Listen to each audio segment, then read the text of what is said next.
Hello everybody and welcome back to VUDivulged. I'm Anthony Polkowski, the General Manager, and in today's Distinguished Speaker Series, we have Josh Pirtle. He is currently a member of the FBI and is a member of the North Virginia Safe Streets Gang Task Force. During his presentation, he talks about his steps in becoming an FBI agent and as well as some of the cases he personally was involved in. I must warn you that viewer discretion is advised because at one point during his lecture, he does talk about crimes against children. Please enjoy his presentation. We have a distinguished speaker today. His name is Josh Pirtle. He was at the Sullivan event, who attended the Sullivan event last year.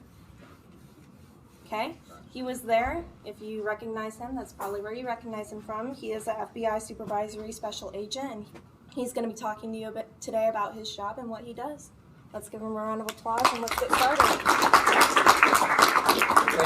Thank you. So my dad's in the back. I'm sure he'd tell you guys I'm not a distinguished speaker, but so he's probably going to hear some things that he hasn't heard. So it's going to be interesting to see what he thinks of some of the things I've done in my career too. I'm going to be really raw with you guys today. I don't speak very polished. I walk around, I pace, but it's going to be conversational. I'm going to just tell you my career path, some of the challenges I've faced, some of the opportunities I've had, and how I've got to where I am today. And then I'm also going to talk to you if I get time, because this presentation is usually about an hour and 15. So we're going to be struggling for time a little bit because I tend to talk a lot. But with that said, I am the Washington Field Office's Supervisory Special Agent over the Northern Virginia Gang Task Force. So it's a HIDTA and a gang task force. It's a dual mission task force. So I'm responsible for high intensity drugs and transnational gangs. Our bread and butter on my squad is MS-13. I'm going to talk to you a little bit about that. If you guys have any questions about it, let me know. Any questions where I came from, just anything. Just raise your hand, throw something at me. If I trip and fall, just don't make fun of me. All right. I'm going to start with this. I'm a quote guy. I like motivational quotes. I like motivational things. I read a lot. With my current commute, which is an hour to work and an hour and 15 home because it's Washington, D.C., I have about 2 hours and 15 minutes in a car minimum every day, so I listen to a lot of audiobooks. So I like to call myself a closet nerd. With that being said, this is something that's meant something to me. I just kind of wanted to share it with you guys. So wherever you're at, whatever stage in life you're in, make sure you're not just checking boxes. Make sure you're not just like trying to get to that next point. Challenge yourselves. Do things that mean something to you. And this has always kind of been important to me. Surround yourself with people that cheer on your success. Because I can tell you right now, being from this area, a lot of people don't understand why you want to be in law enforcement, or why would you want to do that? Or I had a lot of people didn't believe I'd be able to be an FBI agent. I wanted to be an FBI agent when I was in high school. And it was something I kind of kept to myself. I shared it with a few people. My dad knew, and a few other people knew. But with that, it wasn't something that a lot of people understood. So for me, surrounding myself with people that cheered on my success was important. And I want to share that with you guys. Okay? Here's what we're going to talk about today. We're going to talk about why I got in law enforcement, where I'm from. We're going to talk about my career path and how I got to where I am today. I'm going to do some case studies. Once we get in here, I'm going to be struggling for time a little bit. I kind of know how long this presentation is, but I want to talk about some challenges that I've seen in law enforcement and some things that I want to share with you guys just for your awareness. All right, so why law enforcement? So this is one of the stories. I don't know if my dad knows this story, to be honest with you. And it's funny him sitting in the back. I don't want to call him out, but I don't know if I've ever shared this with him. Maybe I have. So my parents were divorced at a very young age. I was one and a half, something like that. Early on, my dad was in construction. He was a truck driver. My mom was a blue-collar worker. We didn't come from a lot of money. I lived with my grandparents for a while. When I was 5 years old, I moved to Chicago with my mom. My mom was originally from Chicago. She worked a couple jobs trying to keep, make ends meet. And one day I was in kindergarten. My older sister, she was in first grade. She and I were at a babysitter's house. And my mom was at work. And we were only supposed to be there for a couple hours. And she took us to another house. And I didn't know it at the time what it was, but I know now that it was a crack house. My sister remembers it better than I do. I kind of remember it in like pictures in my mind. I remember being at this house. remember people being around. And our babysitter, I think, passed out or something. My mom obviously was worried about us. She called the cops.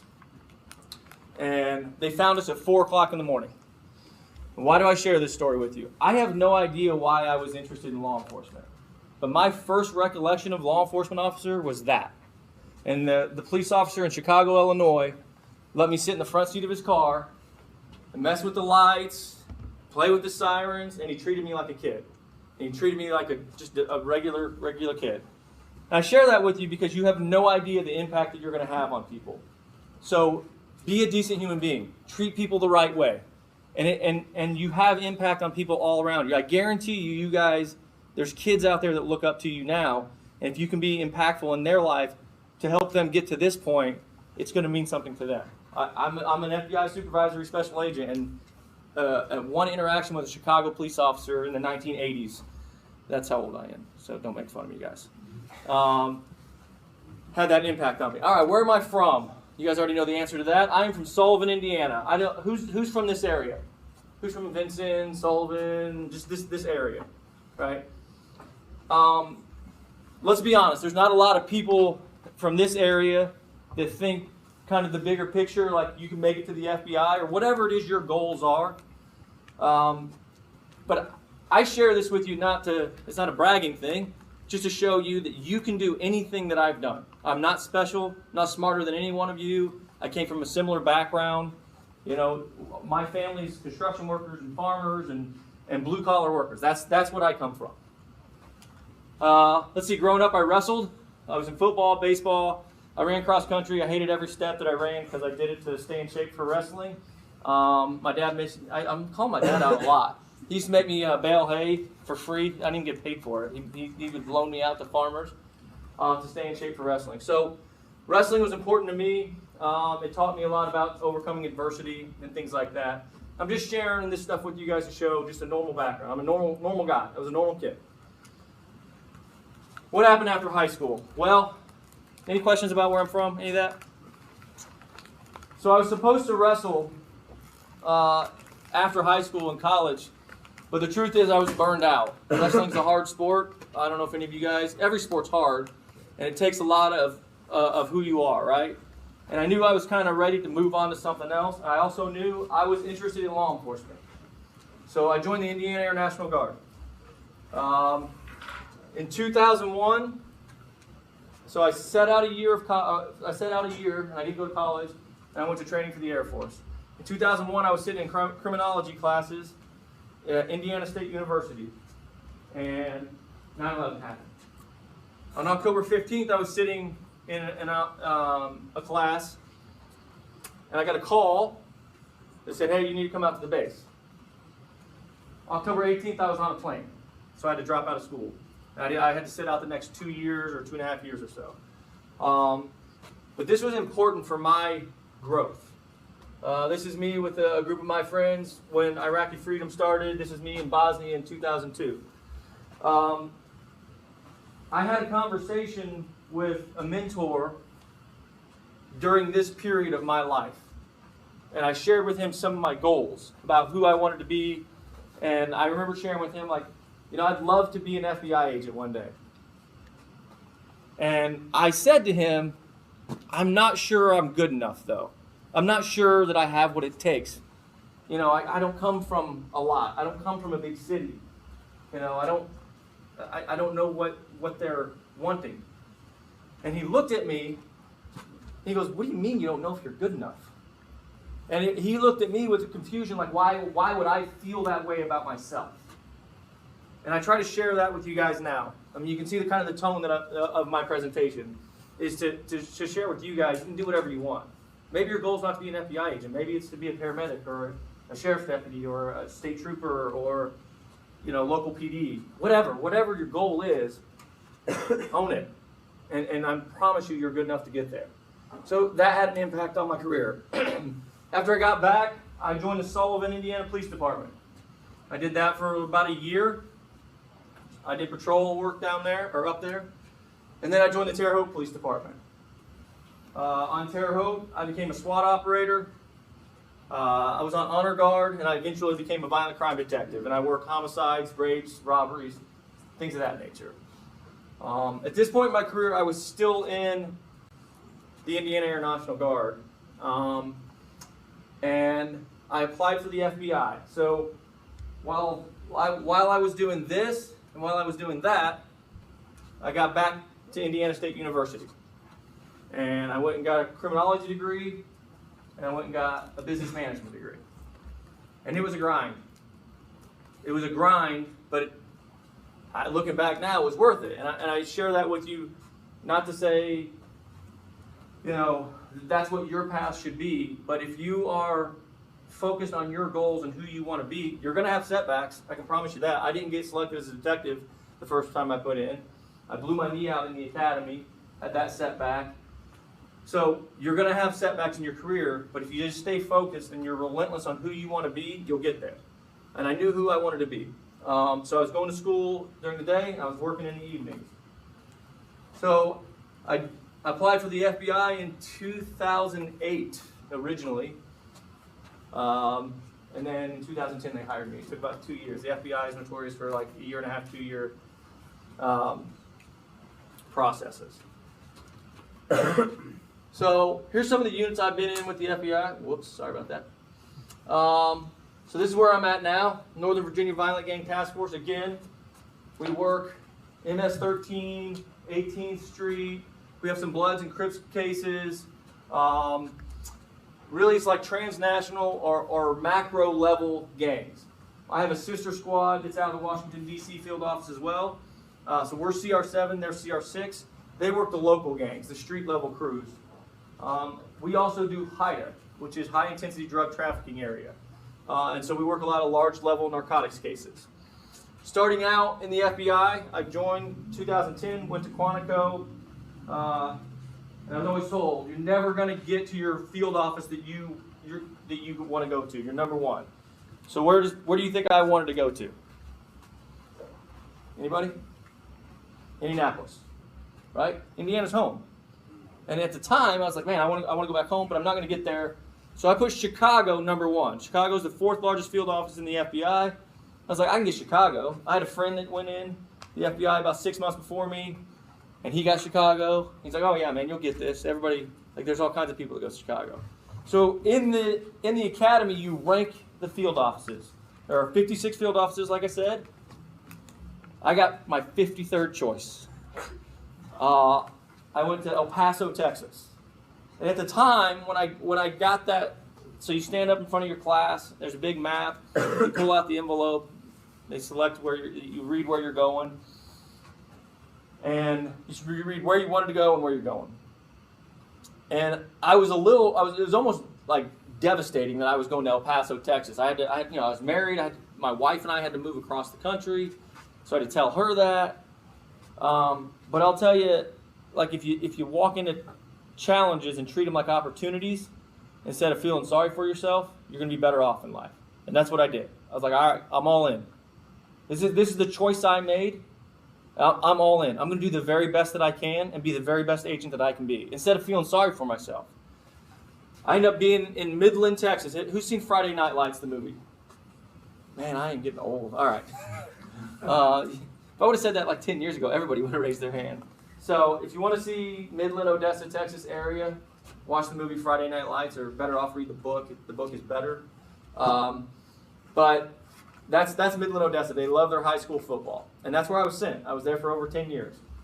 So I worked a lot of violent crime cases, bank robberies.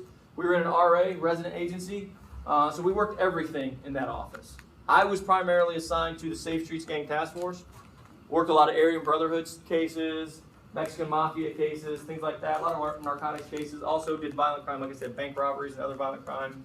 But I got to help, being in the RA, I got to help on public corruption cases, terrorist financing cases. It was the best thing that ever happened to me. I got the best experiences I ever could as an investigator there. In 2013, I had an AUSA come up to me. AUSA is the Assistant United States Attorney. He came up to me and he said, hey man, we worked a lot of good cases together. We've been working together for like 3 years. I'd like to work crimes against children. And crimes against children in law enforcement is one of those things that like people look at and like, oh man, I don't know how you work that. I don't know how you do that work. because it's some of the toughest work that you can do, because you have to look at some of, oh, look at me, I'm messing things up here. There we go. You have to look at some of the worst videos and images you can imagine. Some people think crimes against children is like 14-year-old girls on the beach taking their shirt off and taking pictures, and that's CSAM. CSAM is child sexual abuse material. It's not. The cases that you're working are prepubescent children that are 4, 5, 6, 7 years old or younger getting raped. That's what you're working. So that's what and then we wanted to work proactively and target guys that were trying to pick up kids that were under 13 or under. So he came to me and asked me to work crimes against children. That kind of became my niche for several years. I'll talk to you guys about that in a minute. I then went to the Child Exploitation Operational Unit. That's right here. They decided, I had a couple mentors that said, hey, you know, you've been in the FBI for like 11 years, man. You've done great work. And you get to a point where it's good to have mentors because they can kind of help guide you through your decision process. And they said, you know, I think you'd be good in this unit. So I got promoted. I took over the technical exploitation squad for the child exploitation unit up in the DC area, up in around Baltimore. And I worked on darknet cases and developing tools for investigators to use to target and identify subjects that were trying to prey on children. So I did that for a couple years. I can talk a lot about that if you want me to. It's some really good highlights in my career there that I really, really enjoyed. And then last year, the Northern Virginia Violent Gang Task Force Squad came open, and I put in for that, and I was lucky enough to be selected for the position that I'm in now. Any questions about career path, how I got there, things I did? I'm talking fast because I know we have a limited time, but I want you guys to be open to ask questions, and I'll share anything with you. Go ahead. Do you have like females on your cast? Absolutely. Okay. Yeah, that's a really good question. So I'll tell you what I do a lot. I do a lot. I'm glad you asked that. I really am. I tend to take female agents with me when I do community outreach, especially in schools, because guys kind of tend to think like I can do that, but for whatever reason, girls kind of tend to wonder if they're good enough or if they can do it or whatever. And I don't know why. I'll be honest with you, I don't know why. They kind of tend to think remember that question I asked myself, like I don't know if I'm good enough, right? Some of the best agents on my squad are females. I have a new agent on my squad. She's been on my squad for a year. She got there at the end of October last year. She was a school teacher for 10 years. She's one of the most organized, transparent. She communicates better than anybody else. She treats people the right way. Like, she's one of the best agents I have on my squad. I have another agent that was on my squad. She just left. She went to a white-collar squad because she's getting ready to have her second kid, and she's done tremendous work on the gang squad, but it is a different pace. I probably have the busiest squad in the Washington field office. We're out a lot. We do a lot of surveillance. We do a lot of controlled buys of narcotics, meets with gang members, things like that. So it's not normal hours. So yes, I have a lot of, let's see, I have like 2 or 3 female task force officers as well. So, any other questions before we get on to case studies? Nobody? All right, let's talk about some case studies. So I'm assigned to Midland, Texas back in 2000. I go through the academy in 2010. They assigned me to Midland, Texas. This is me right here. My 4th day in the field office, the state police call my supervisor, and they say, hey, we just got a complaint that there's a local police officer in Andrews, Texas. You can look up where Andrews, Texas if you want. You can look up this case if you want. That a local police officer they think they're working with this crew, and they're distributing a lot of narcotics. So my supervisor comes to me, he goes, hey, you were a local police officer for like 7 years, right? I was like, yeah. Again, this is my 4th day in the field office. He's like, you want a new case? I was like, absolutely. He's like, it's yours. It's your baby. You run with it. Do whatever you can do with this. And as I look back right now, I remember my dad coming to see me, and I was working about 22-hour days. Remember that?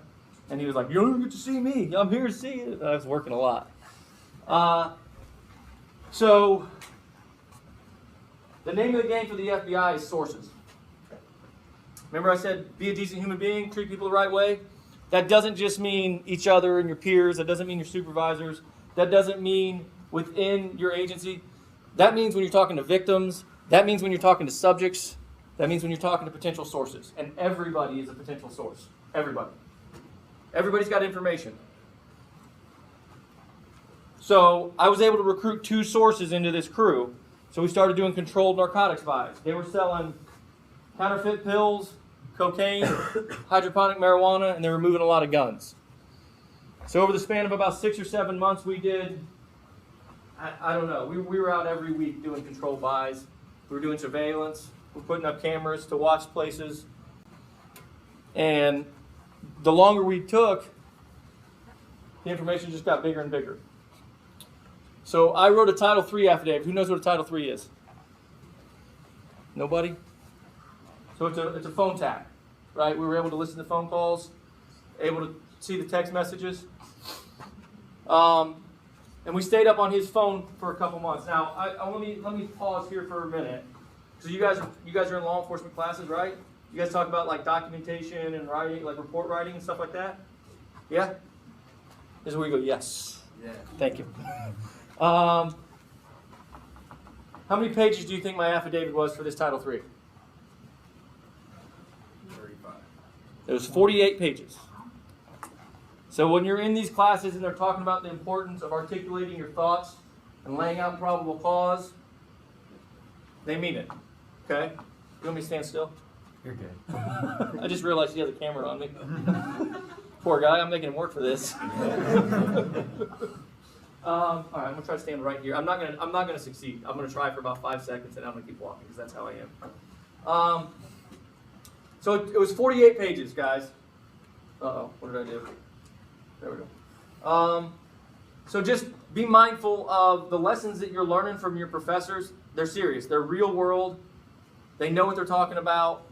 And the lessons that you learn here are going to help you later, and then it's going to help you succeed more than other people. Because I was able to be successful in this case because I was able to put in the work that other people didn't know how to do, or they weren't willing to do the work because they didn't know how to write a Title III. But don't let that scare you. I didn't know how to write a Title III affidavit, but I was willing to take on that challenge. And from that challenge, I arrested 24 people federally, including the police officer, and we had an additional 21 charges locally. We seized 5 houses, 7 cars. Over $100,000 was hidden in his wall. We got that from the Title III, so I listened to his calls. Pounds and pounds of narcotics. And that was all just because I was willing to sit down and challenge myself and take on that challenge of writing that Title III. All right. For some reason, I had a knack for finding bad police officers. Jackie Thompson. Jackie Thompson was a former police officer, and he had ties to Aryan Brotherhood, Aryan Circle. And for years, even before I got to Midland, people were like, oh, Jackie's dirty. Jackie's dirty. Nobody can get anything on him. Nobody can get anything on him. All right, what did I tell you guys the name of the game was for the FBI? Sources. That's right. I think because I'm from a town like Sullivan, and I came up the way I did, I'm able to talk to people when other people that went to some big college and came from a white-collar family. And I'm not talking bad about anybody from a white-collar family. I'm not talking bad about, you know, some of these big colleges that some agents come from. But what I'll tell you is that I can talk to anybody where other people might be a little nervous. Because I can talk to the janitor the same way I would a CEO of a company. It doesn't matter to me. Just be a decent human being, and it's going to get you so much further. Because of that, I was able to recruit a couple sources in this guy's crew. And he was distributing methamphetamine, stolen property. So he had Aryan Brotherhood, Aryan Circle crews bringing him stolen property from burglaries they would commit. And then he's also distributing steroids, illegal steroids, and guns. One of the sources I recruited in this case was actually a police officer who was buying steroids illegally off him. Did I really care about the steroids? No, I didn't. But it was a means to an end to get to this guy. Right? And I knew this guy and his friend was using steroids that he was providing. So that was my end. We seized a couple houses, several pounds of methamphetamine. We initially arrested 6. and then we rolled up another superseding indictment after this, and we arrested 12, and it led to this guy. Kevin Rickman. Birdie, yeah. Oh, I'm sorry. Oh, you're fine. How long did it take you to catch them? That's a good question. That's a good question. This case right here was 11 months. This case was, it was over a year. I don't remember how much it was. But our investigation, so that's a really good question. How long did it take me to catch these guys? FBI cases are not like, I'm going to go buy dope off of this one person, or I'm going to go get one bad act on this one person. We want to take down the entire network. The enterprise theory of investigation is what the FBI calls it. Like, we want to dismantle and disorganize as many people as we can so they can't continue this operation. Because if I wouldn't have investigated this guy the way I did and taken down the whole crew, one of his lieutenants would have stepped up to the plate and then taken over right where he was, right? By taking down these 6 plus the additional 12, they weren't able to continue their operations. Right? We call that dismantling the organization. All right, Kevin Rickman. Is that good? Birdie. And I shared this with you because I thought this was a hilarious article headline. I told you I wasn't going to sit still. It says, "Bye-bye Birdie, FBI nails Aryan Circle bozo for moving meth and whacking federal witness." So this guy was a thorn in the side of all of the agencies out there in West Texas for years.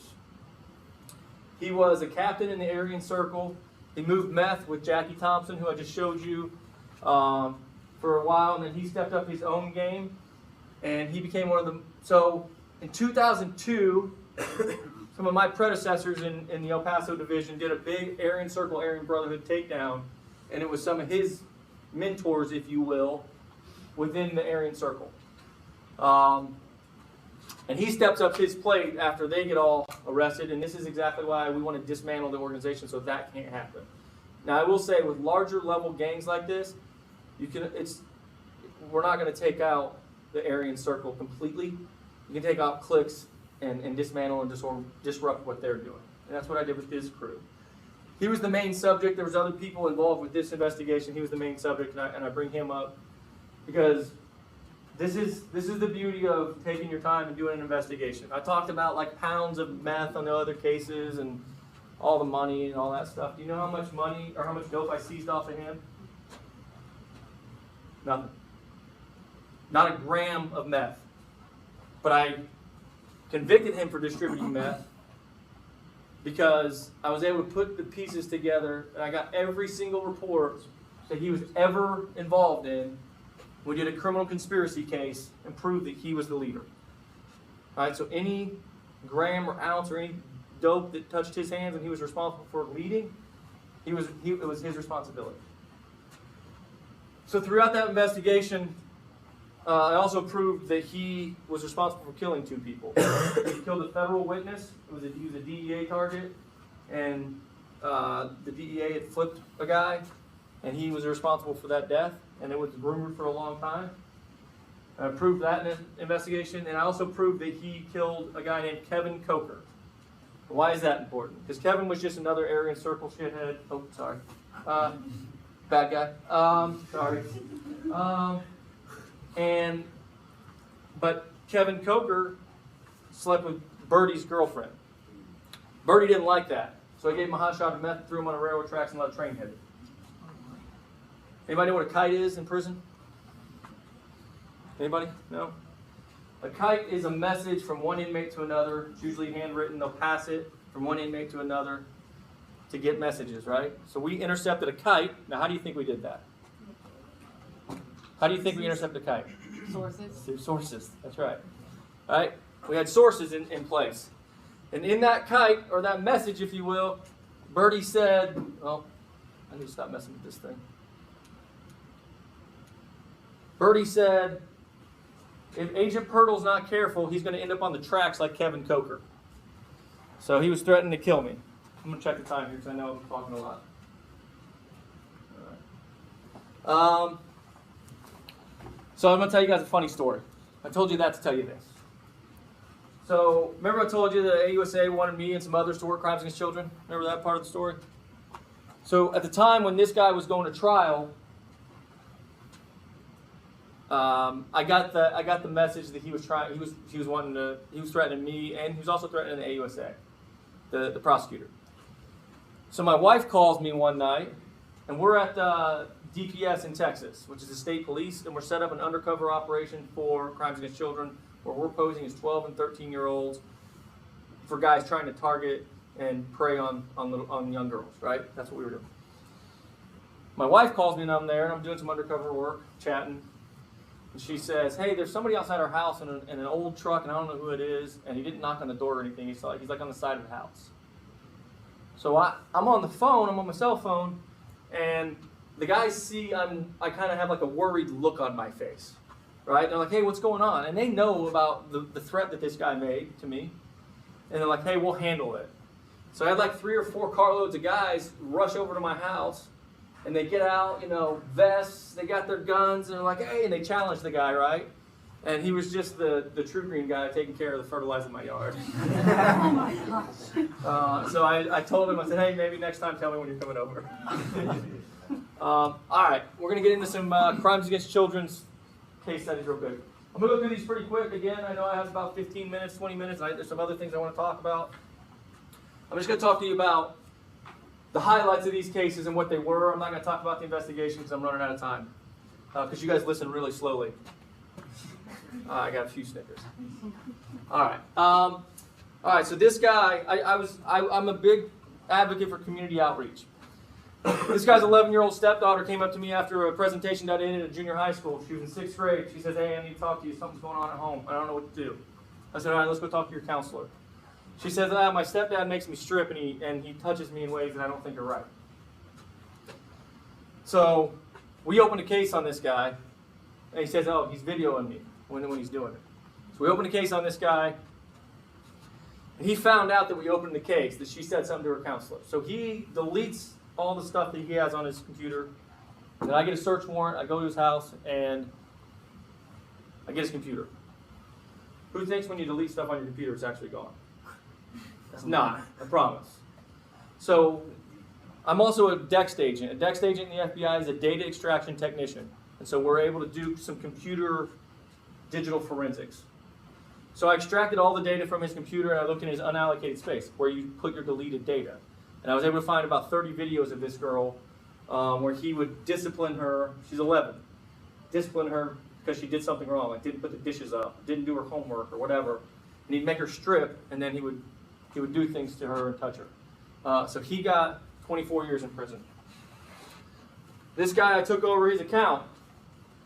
Oh, not his account. I took over a kid's account. He was 13 years old.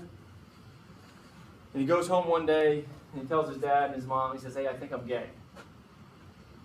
And his dad said, "No son of mine's gay." And so he rebelled a little bit. And he put an ad on Craigslist. I know Craigslist is a little dated, but back then it wasn't. He puts an ad on Craigslist, and he basically says the same thing. "Hey, I think I'm gay. I need someone to help me." So he had one subject come pick him up, and he made the kid dress up like a little girl, and he raped him.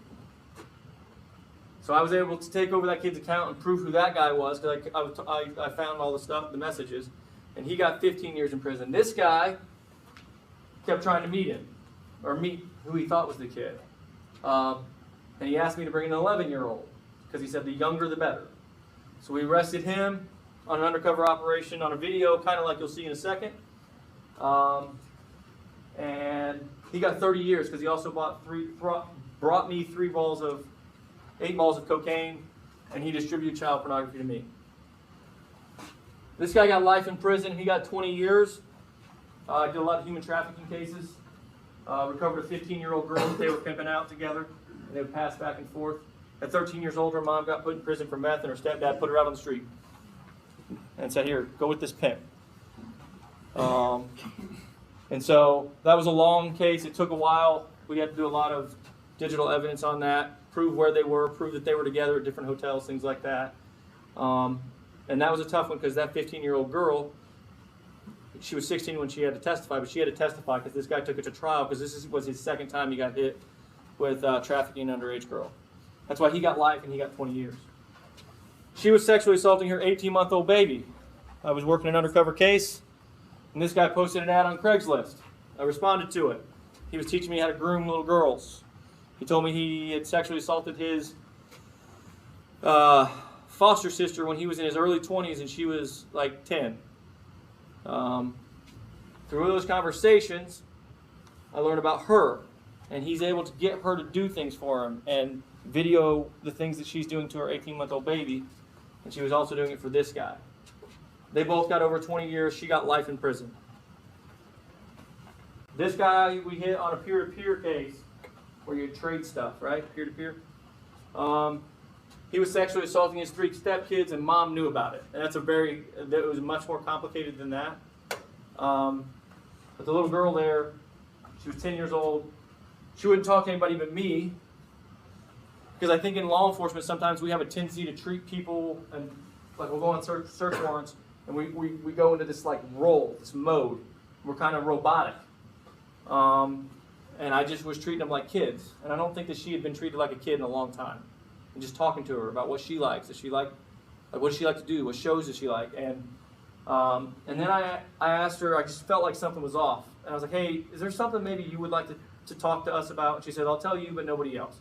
So she goes on to tell me that this guy is sexually assaulting her and her 2 brothers and taking videos of it. And I found digital evidence that the mom tried to delete where he sent video or a picture of him sexually assaulting her 9-year-old brother. All right. Those are really serious cases, and I'm just being really raw with you. Those are some of the cases we work on crimes against children. This is an undercover operation we did over a month period. We set up an undercover sting, and we posed to 12-year-old girls and 15-year-olds that were being pimped out, and we let everybody know our age, and this is how many people we arrested over a month. All right, you guys want to see a funny video? How much time I got? 10 minutes. All right, we'll make it happen. All right. So my bread and butter was undercover operations for crimes against children. And so cut this part out. Okay. All right. I'll fast forward this real quick. Okay. So you heard the guys cussing in the background. I'm going to be honest with you, like kind of the nature of law enforcement nowadays. There's cameras everywhere, guys.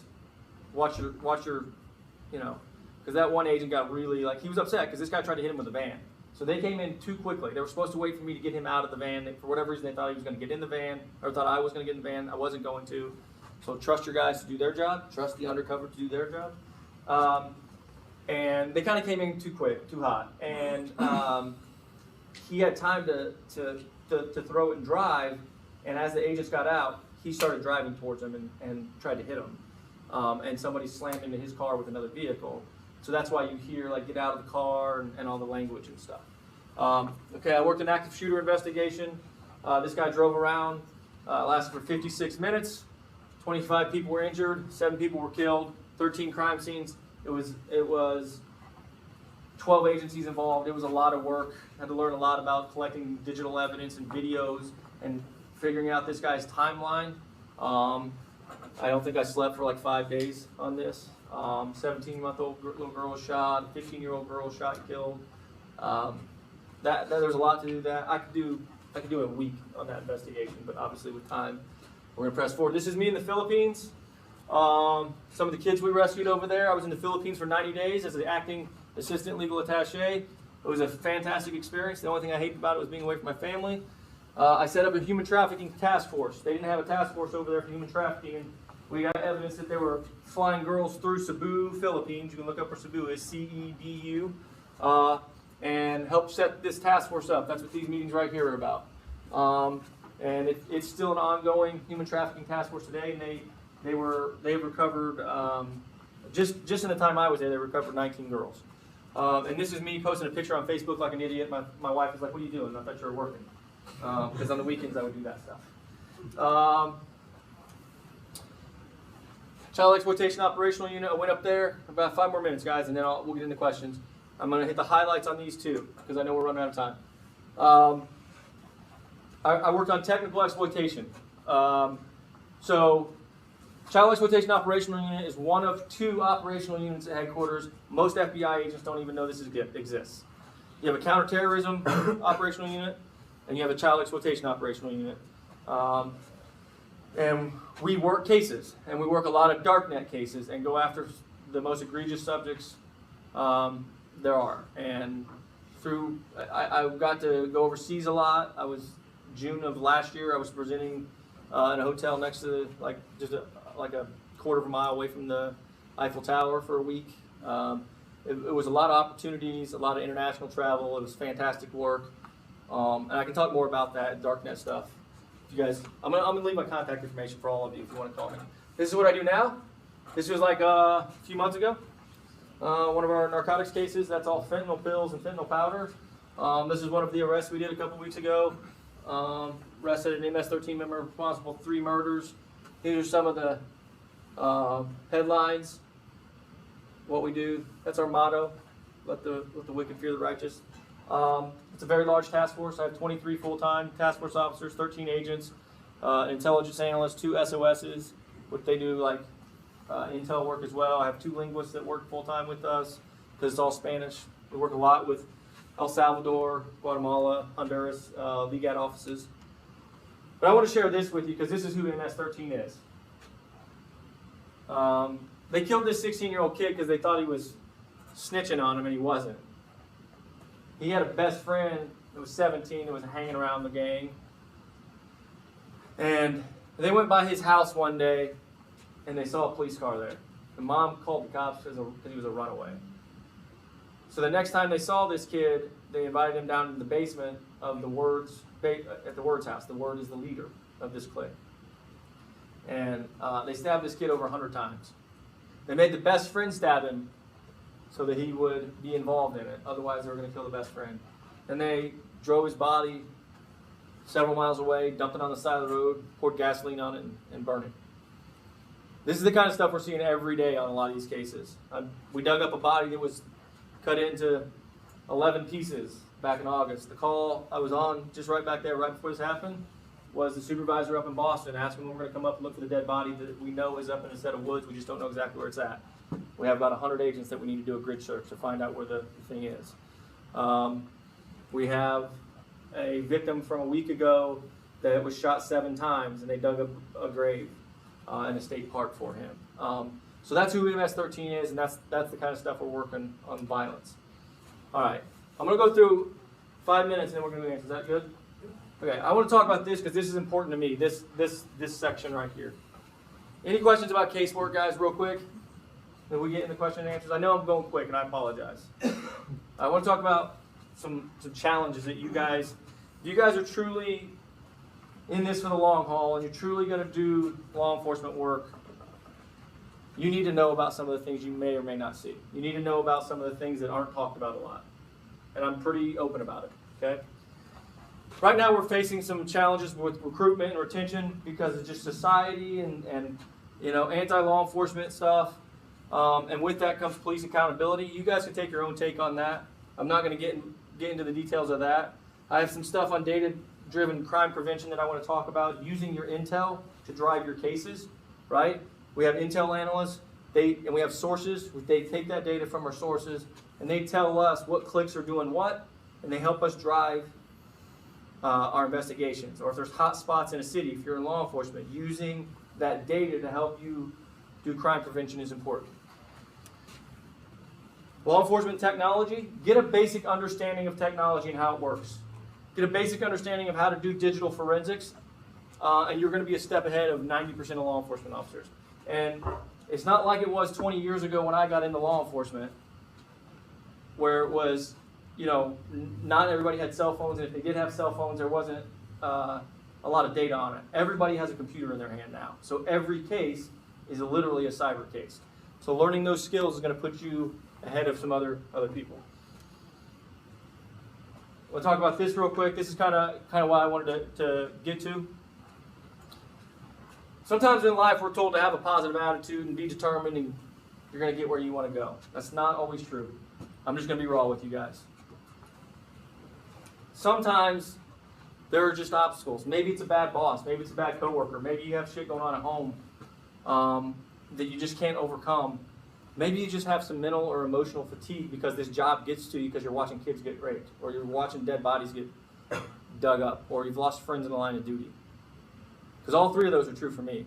And I had to kind of take a self-reflection and look at myself and go, all right, I need to recognize when's enough, and take a step back, because you'll catch yourself being cold with the people that you love and the people that support you, and you don't know why. You'll catch yourself yelling at your 8-year-old son for spilling the milk when it wasn't that big of a deal, and then he looks at you like he's scared, and that scares you because you're like, why am I doing this? Why I'm not this guy. But it's real, guys. It happens. It will creep up on you and you don't even realize it. So just have things in your life outside of this, outside of law enforcement. Maybe it's jiu-jitsu. Maybe you like to hike. Maybe you like to run. I don't know why any of you would like to run, but I'm just playing. Have that thing in your life where you can take care of yourself. Because if not, it's going to affect other people around you. Resiliency and self-care are important. This is I'll end after these few slides. This is me and 3 of my best friends after we buried our best friend. He was shot and killed in the line of duty. I've lost 3 friends. I knew all 3 police officers. I was friends with all of them. I spoke at Greg's funeral in 2021. This is when we buried Brent Long. We were partners for 5 years in the PD. Rode together almost every night. When he became a K-9 officer, I was his partner, but I took all his bites. This stuff, we try to play tough. We try to act like things don't matter. Have people you can talk to about this stuff, guys. Have people you can sit down with and be real. As a young officer and a young agent, we're going to talk about the mental health about this job, but it is real. But I'm going to tell you something else after this slide. And my dad told me this just the other day, and I used it in all of my presentations this week. I've been doing presentations all week, and I was like, that is a really, really good statement. This is Dan and Laura on February 23rd. They were serving a crimes against children warrant, just like hundreds I've done.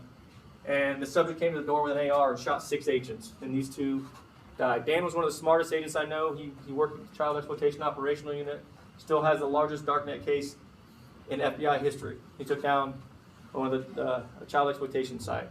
Laura was a badass. She was the first female special agent on SWAT in Albuquerque Division's history. She did CrossFit, she could keep up with any guy, and she was smarter than most agents.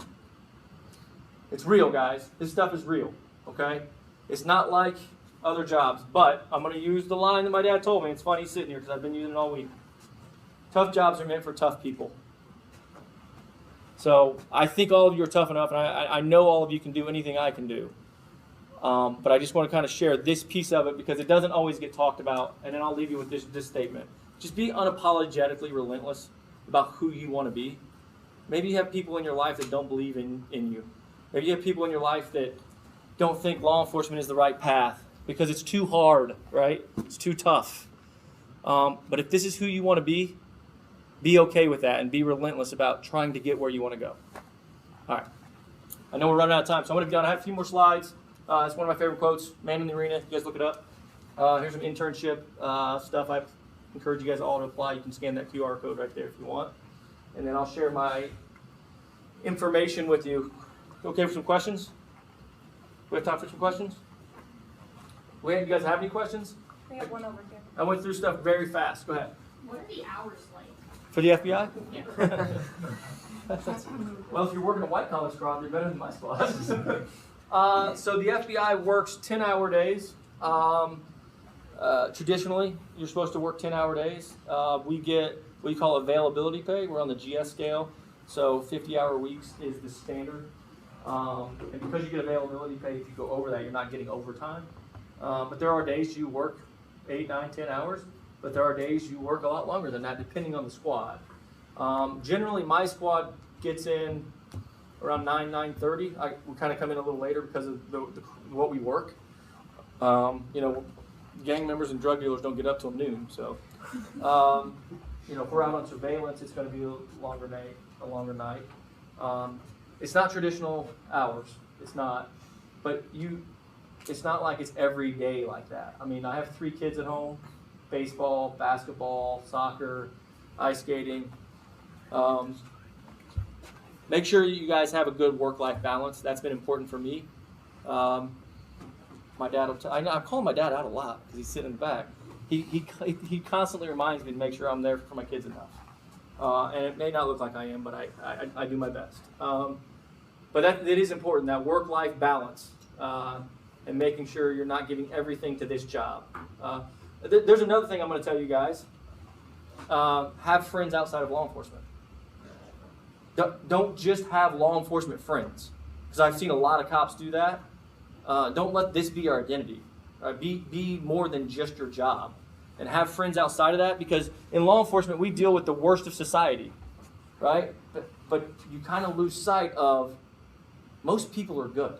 Most people are good, and you need to constantly remind yourself of that in your personal life, and having those friends and connections and relationships outside of law enforcement. Right? Anything else? You guys get this? Go ahead. This is my contact information if you guys want it. So when you're sent to like your first field office, how is it like decided like what cases or what task force would you put on? Because at that point you have like no experience, so Needs of the Bureau. it's bureau. They call it needs of the Bureau. So the question was, upon your first assignment to a field office, where are you assigned? And it's right, and I kind of jokingly said needs of the Bureau. Your professor probably understands that. It's where there's a need and where there's an opening, right? I'm sure that Julia, the new agent on my squad, didn't think as a 10-year school teacher that she would be assigned to a violent gang task force. And I'm not even sure that's where she wanted to be. But that's what she got, and she's doing fantastic. She really is. So you don't really know, but you can work your way up to, like if your goal is to become a SWAT operator and be on a violent crime task force, maybe they assign you to work CI or CT work for 3 or 4 years, and you do that, and you do it well, then you're going to get to where you want to go.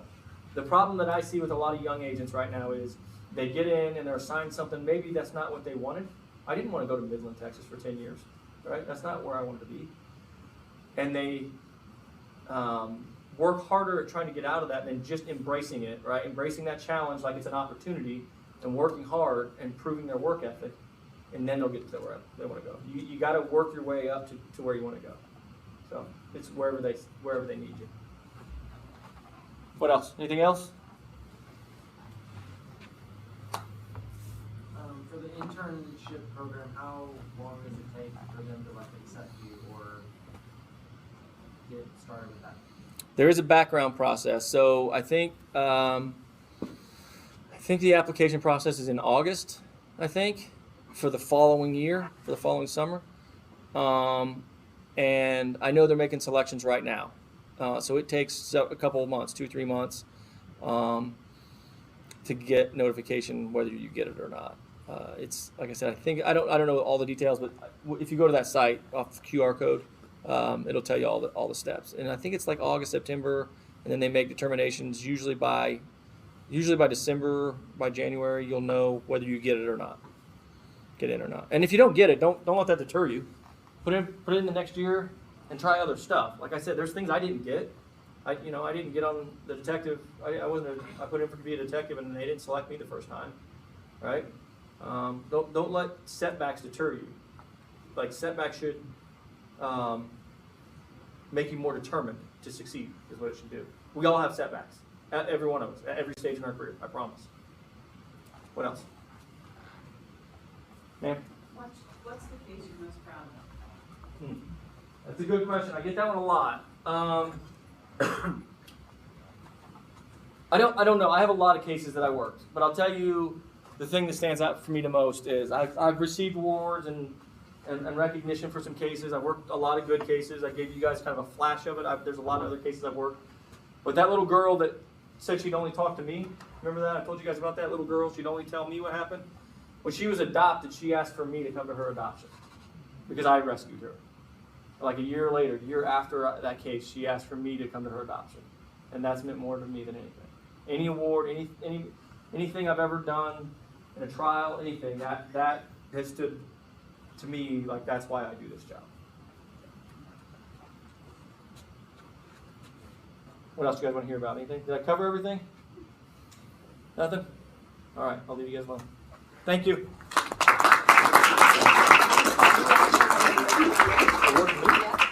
So, if you I don't want need an award. So, on behalf of Ada In the Homeland Security program, we present you with this award for coming and speaking to us thank today you. and giving us your side of the story. Thank you. Thank you. Yeah, thank you guys. I appreciate it. Thank you. Thank